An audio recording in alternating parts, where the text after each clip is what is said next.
someone said something to you. Hours ago, maybe days, and you're still replaying it, the words loop in your skull like a broken record. You rehearse what you should have said. You imagine crushing them with the perfect response.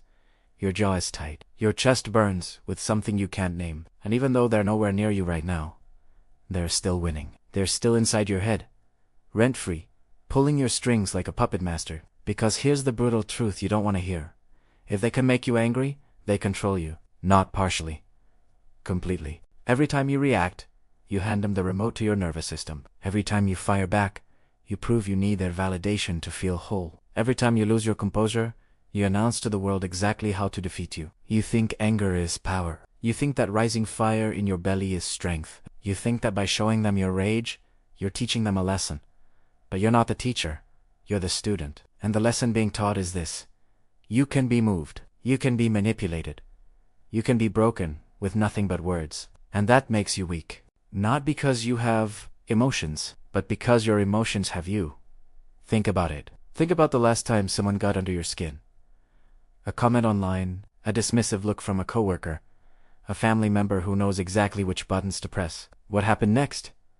Your heart rate spiked, your thoughts scattered, your entire state shifted based on someone else's decision. They spoke, you crumbled, they moved, you reacted, they remained calm, watching you unravel. And in that moment, they owned you.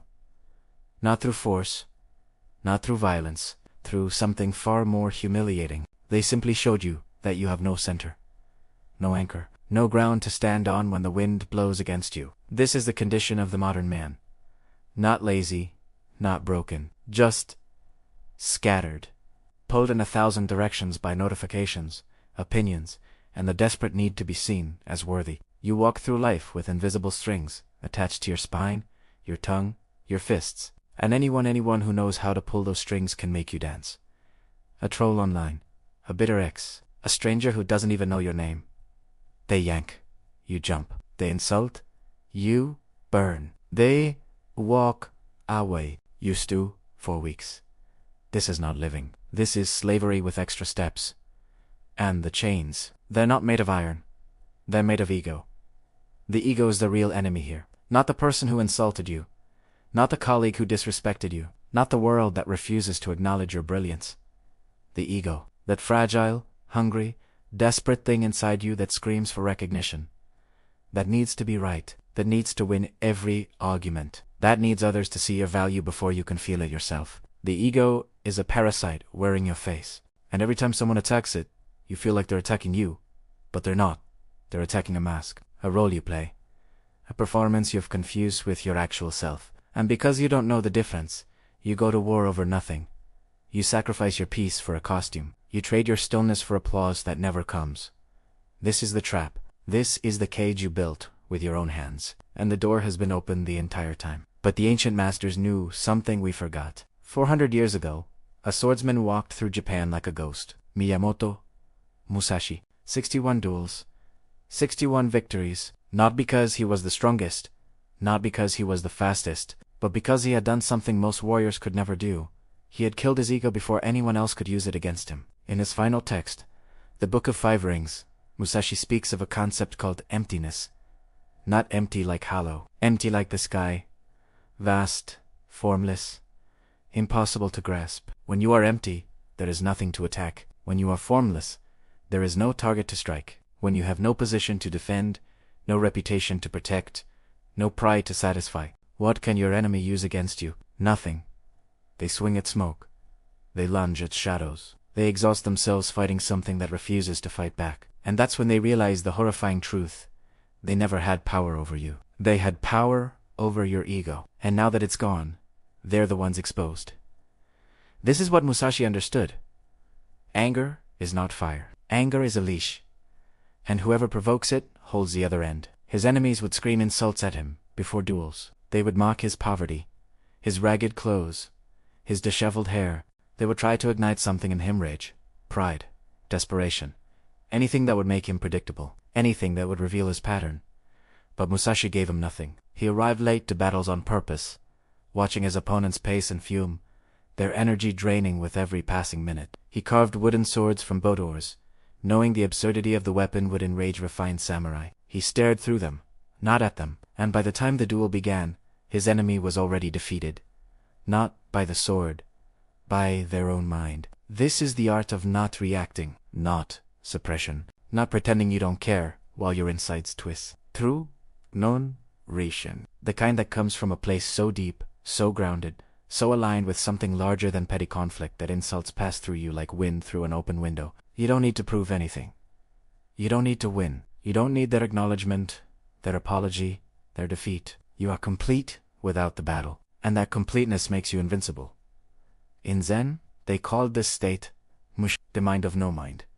Not empty of thought, but empty of attachment. Thoughts arise. Emotions flicker, but nothing sticks.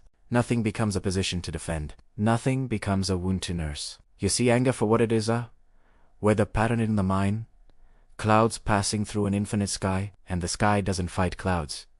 It simply watches them drift. This is what it means to burn the need for approval. To recognize that the pain of insult is not caused by the words themselves. It is caused by the gap between how you want to be seen and how you were just treated. Close the gap, and the pain disappears. Stop needing to be seen as strong, and no one can make you feel weak. Stop needing to be seen as smart, and no one can make you feel stupid. Stop needing to be seen as worthy, and no one can make you feel small. The world will still talk. People will still judge. Enemies will still test you, but they will find nothing to grip. No handle, no trigger, no button that makes you explode on command. And that is when you finally become free, not free from conflict. Free from the need to respond to it. There's a practice the old masters used.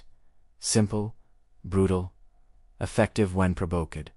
They would pause, not to think of a response, not to suppress the anger, but to ask one question. Is my reaction serving me or serving them? Every time you lash out, you give the other person information. You reveal what you care about.